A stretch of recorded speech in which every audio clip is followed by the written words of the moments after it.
వెతలు తీరును, కృపలు దొరుకును, సాటి లేనిది యేసుని నామం. యేసు నామమే మధురం, మదిలో తలచిన ధన్యం. యేసు నామమే మధురం. యేసే పరిష్కారం ప్రేక్షకులకు గుడ్ ఫ్రైడే శుభములు. ప్రియమైన సహోదరి సహోదరులారా, ఈరోజు ప్రపంచవ్యాప్తముగా ఉన్నటువంటి క్రైస్తవులు ప్రభు అయిన యేసుక్రీస్తు యొక్క మరణ దినమును స్మరించుకుంటూ ఆ ప్రభువు శిలువ మీద పడినటువంటి వేదనలను, అనుభవించినటువంటి బాధను, పలికినటువంటి 7 మాటలను ధ్యానించుకొని ఈ గుడ్ ఫ్రైడే యొక్క శుభాశీస్సులను పొందుతూ ఉన్నారు. ఈ దినమంతా ఉపవాస ప్రార్థనలతో గడిపి ప్రభువు యొక్క శిలువ మార్గములో నడుస్తూ ఆయన అనుభవించినటువంటి ఆ వేదనలో భాగస్థులవ్వడానికి ప్రయత్నిస్తున్నారు. లూకా సువార్త 23వ అధ్యాయము 33వ వచనము. కపాలము అనపడు స్థలమునకు వచ్చినప్పుడు అక్కడ వారు యేసును సిలువ వేసిరి. అక్కడ వారు యేసును సిలువ వేసిరి. ఈ వాక్యం మీద ఎందరో దేవుని యొక్క సందేశాన్ని అందించారు. ఇంకా ఎంతోమంది గ్రంథాలు వ్రాశారు. ఏ గ్రంథము, ఏ సందేశము ప్రభు యొక్క మరణంలో ఉన్నటువంటి సంపూర్ణ అర్థాన్ని అందించలేదు. ఎందుకంటే ఈ సృష్టిలోనే అత్యంత గొప్పదైనటువంటి మరణము ప్రభువు పొందినటువంటి మరణం. ప్రపంచంలో ఎంతోమంది మరణించారు. ఎవరి మరణం గురించి ప్రపంచం ఇంతగా ఆలోచించలేదు. ఎవరి మరణము ప్రపంచం మీద ఇంత ప్రభావాన్ని చూపలేదు. ఎవరి మరణము ప్రపంచంలో ఇంత సంచలనాన్ని కలిగించలేదు. యేసు మరణం మాత్రమే ప్రపంచపు గతిని మార్చివేసింది. అందుకే ఎవరి మరణాన్ని మనం శుభంగా భావించము కానీ ప్రభు అయిన యేసుక్రీస్తు మరణించినటువంటి ఈ దినాన్ని మనము పవిత్ర శుక్రవారంగా, గుడ్ ఫ్రైడేగా, శుభ శుక్రవారంగా మనం పిలుస్తూ ఉన్నాం.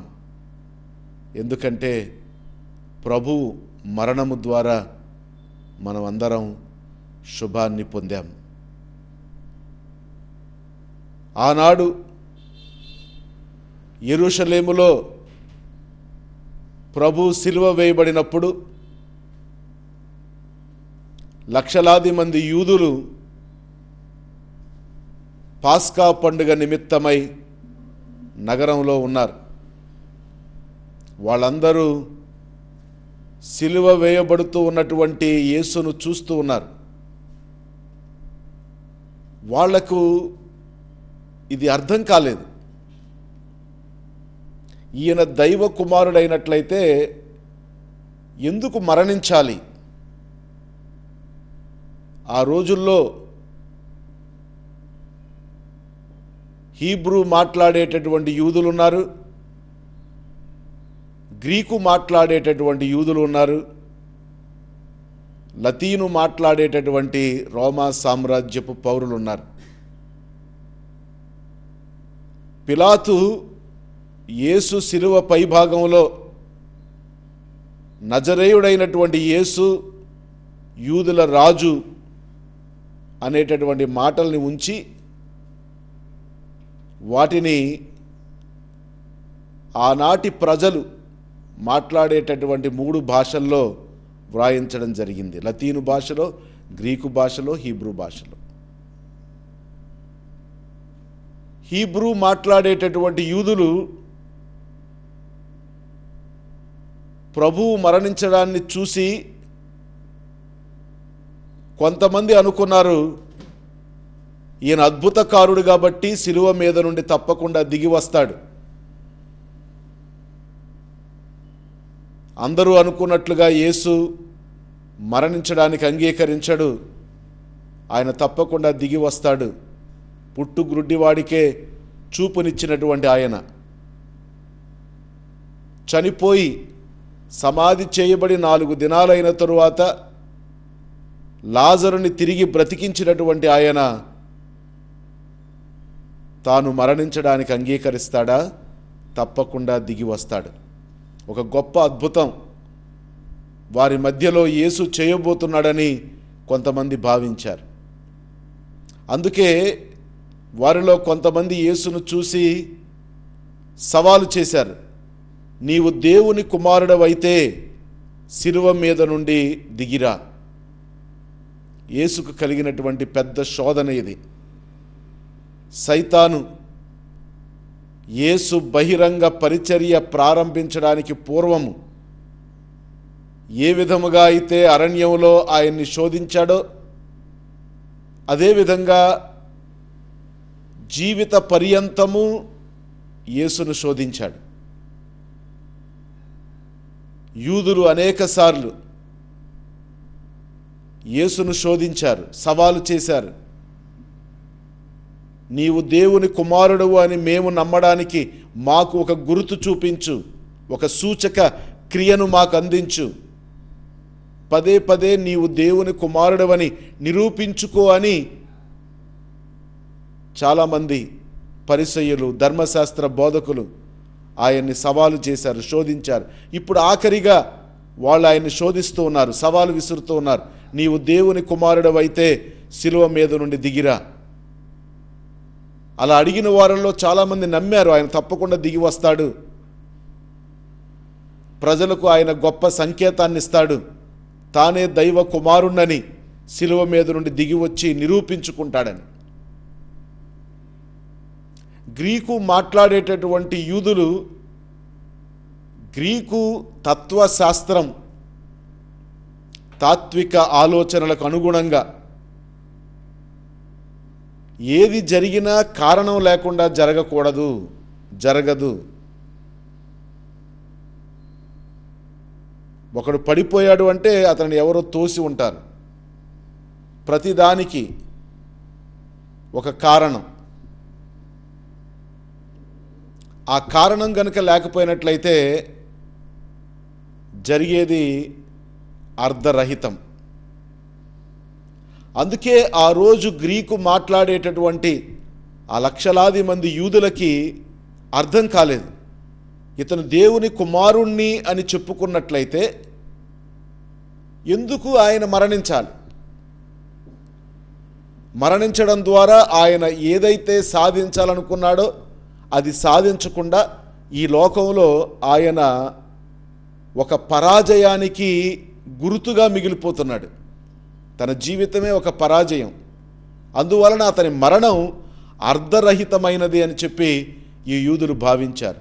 అందుకే పౌలు గారు అంటున్నాడు, కొరింథీయులకు రాసినటువంటి మొదటి పత్రిక 1వ అధ్యాయం 18వ వచనంలో, ఏలయన భ్రష్టులైపోవుచున్న వారికి క్రీస్తు శిలువ మరణమును గూర్చిన సందేశము అర్ధరహితమైనది, కానీ రక్షింపబడుచున్న మనకు అది దేవుని శక్తి. ఈ మాటల్లో ఉన్నటువంటి అర్థాన్ని ఆనాడు వాళ్ళు గ్రహించలేదు.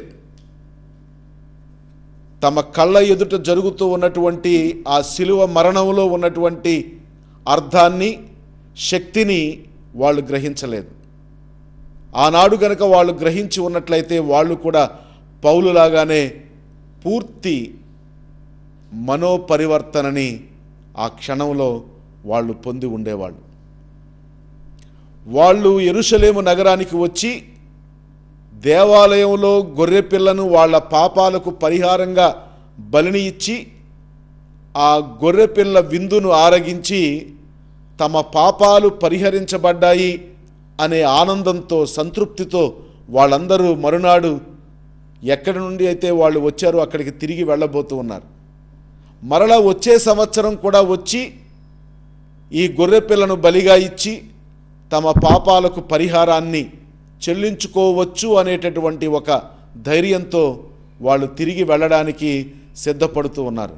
వాళ్ళకి అర్థం కాలేదు, మరుసటి సంవత్సరం నుంచి లేదా ఈ క్షణం నుంచి వాళ్ళు యెరూషలేము నగరానికి పాప పరిహారాన్ని చెల్లించడానికి రానక్కరలేదని, వాళ్ళందరి పాపాల పరిహారం నిమిత్తమే యేసుక్రీస్తు వాళ్ళ ఎదుట అక్కడ శిలువ మీద మరణిస్తూ ఉన్నాడని, వాళ్ళ కొరకే యేసును అక్కడ శిలువ వేసిరి అని వాళ్ళకి అర్ధరహితంగా తోచినది రక్షింపబడుతూ ఉన్నటువంటి ప్రజలకు దేవుని శక్తి అని వాళ్ళు గ్రహించలేకపోయారు.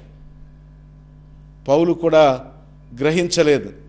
సౌలుగా ఉండగా శిలువ శక్తిలో ఉన్నటువంటి మహత్తును అతడు గ్రహించలేదు. అందుకే యేసును నమ్మినటువంటి వారిని చంపాలని ప్రయత్నించాడు. ఎప్పుడైతే దమాస్కు మార్గంలో ప్రభు యొక్క దర్శనాన్ని, ఉత్థాన క్రీస్తు యొక్క దర్శనాన్ని అతడు చూశాడో ఆ క్షణంలో అతడు గ్రహించాడు. అంతకుముందు అర్ధరహితంగా పౌలు గారికి కూడా కనిపించినటువంటి ఈ శిలువ మరణం ఆ క్షణం నుండి పౌలుకి గొప్ప శక్తిగా కనపడింది. అందుకనే రోమీలకు రాసినటువంటి పత్రికలో 1వ అధ్యాయం 16వ వచనంలో ఆయన చెబుతూ ఉన్నాడు, నేను సువార్తను గూర్చి సిగ్గుపడుటలేదు, ఏలయనా అది విశ్వసించు వారందరకు, మొదట యూదులకు తరువాత అన్యులకు రక్షణ వసగే దేవుని శక్తిగా ఉన్నది. ఈ శక్తి ఏంటంటే పాపము నుండి విమోచన. ఈ శిలువ మరణంలో ఉన్నటువంటి శక్తి ఏంటంటే సకల మానవాళికి పాపము నుండి విమోచన కలిగిస్తూ ఉన్నది. యేసు గనక ఆనాడు శిలువ మీద నుండి దిగి వచ్చేసి ఉన్నట్లయితే ఈ శక్తిని మనం కోల్పోయి ఉండేవాళ్ళం. ఇంకా మనం పాపంలోనే ఉండేవాళ్ళం. మనమందరం ఇంకా పాప పరిహారార్థమై గొర్రెపిల్ల బలులను నమ్ముకొని ఉండేవాళ్ళం. కానీ యేసు మరణంతో ఈ గొర్రెపిల్లల వధ, గొర్రెపిల్లల యొక్క బలి ద్వారా కలిగేటటువంటి పాప పరిహారం సమాప్తమైనది. ఇక నుండి ఎవరు బలిని అర్పించవలసిన పని లేదు. అందరి నిమిత్తమై ఒకే ఒక బలిని యేసుక్రీస్తు తన స్వీయ బలిని అర్పిస్తూ ఉన్నాడు. తానే బలి వస్తువుగా, తానే యాజకుడిగా ఈ ప్రపంచం ఏ బలి కొరకైతే ఎదురు చూసిందో, ఏ బలి ద్వారా అయితే శాశ్వతమైనటువంటి పాప పరిహారం జరగవలసి ఉన్నదో ఆ బలిని ప్రభు అయినటువంటి యేసు శిలువ మీద అర్పించి ఉన్నాడు. ఈ శిలువ ఒక గొప్ప శక్తికి సంకేతంగా మారిపోయింది. రోమా సామ్రాజ్యంలో నేరగాళ్లకు కేటాయించబడినటువంటి శిలువ మరణం ద్వారా శిలువ ఒక ఆటంకంగా, శిలువ ఒక్క అవివేకానికి సంకేతంగా ఉంటే, ఈనాడు అదే శిలువ రక్షణకు సంకేతంగా మారింది. ఆనాడు ఏదేను వనంలో ఒక చెట్టు పండు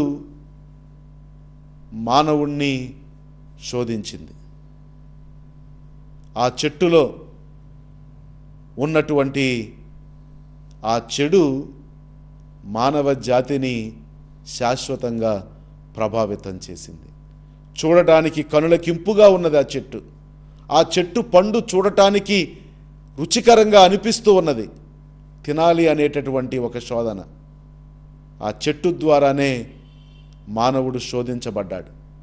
అందుచేతనే ప్రభు ఈనాడు అలాంటి చెట్టు మ్రానుతో తయారు చేయబడినటువంటి శిలువపై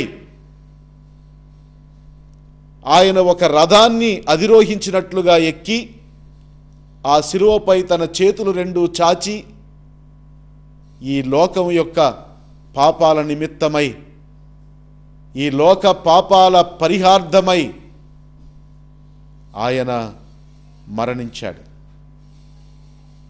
ఒక చెట్టు ద్వారా, ఒక మ్రాని ద్వారా ఈ లోకంలోనికి శోధన ప్రవేశిస్తే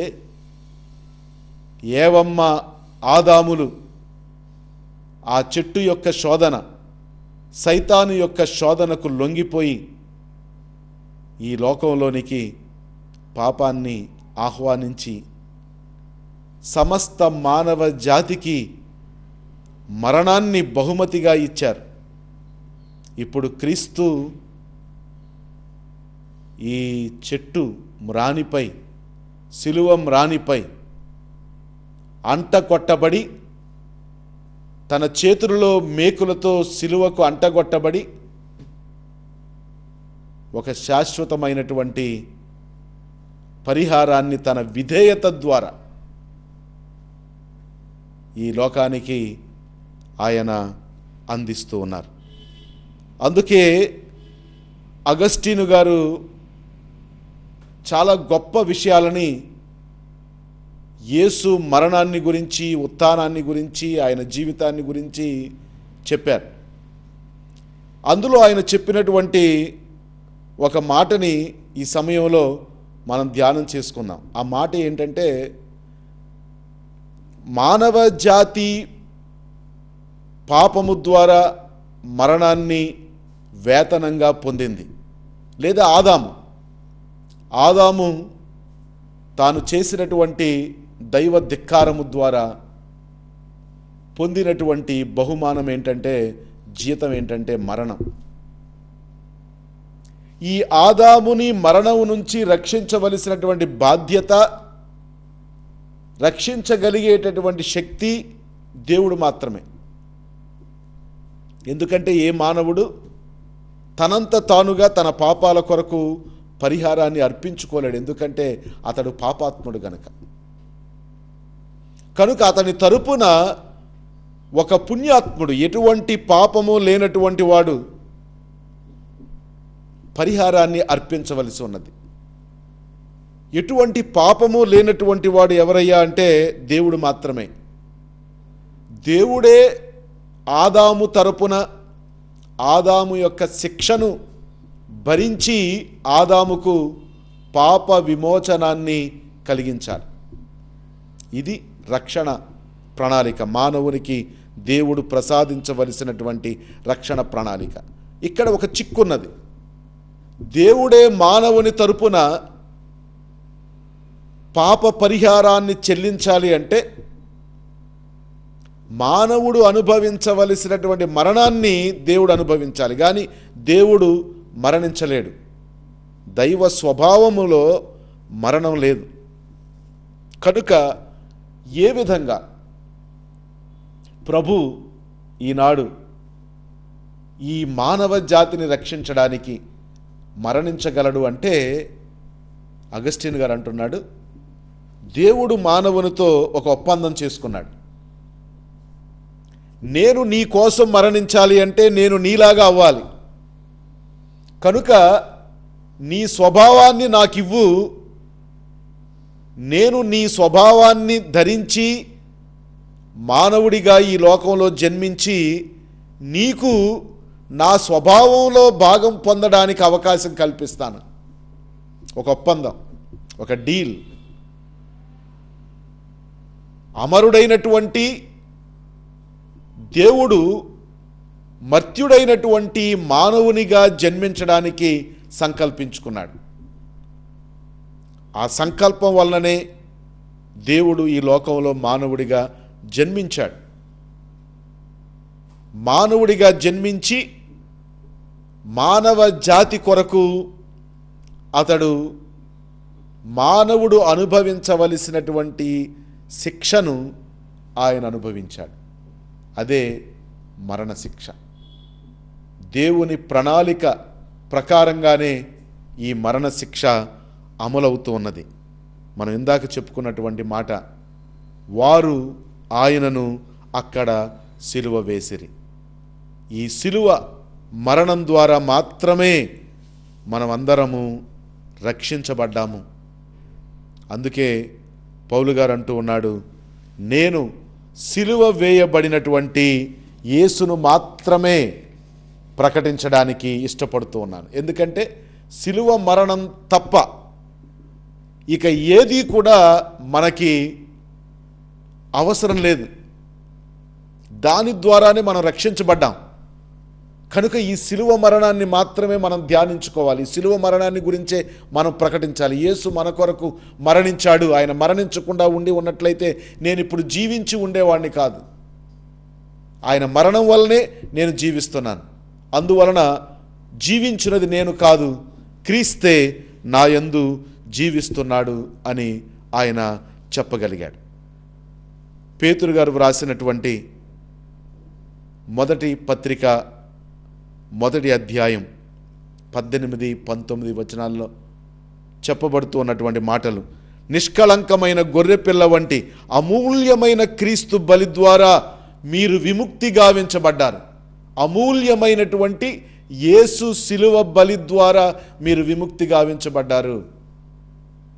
గుర్తుంచుకోండి, అమూల్యమైన యేసు శిలువ బలి ద్వారా మాత్రమే మీరు విముక్తి గావించబడ్డారు. అందుచేత మనం ఎల్లప్పుడూ యేసు శిలువ మరణానికి కృతజ్ఞులమై ఉండాలి.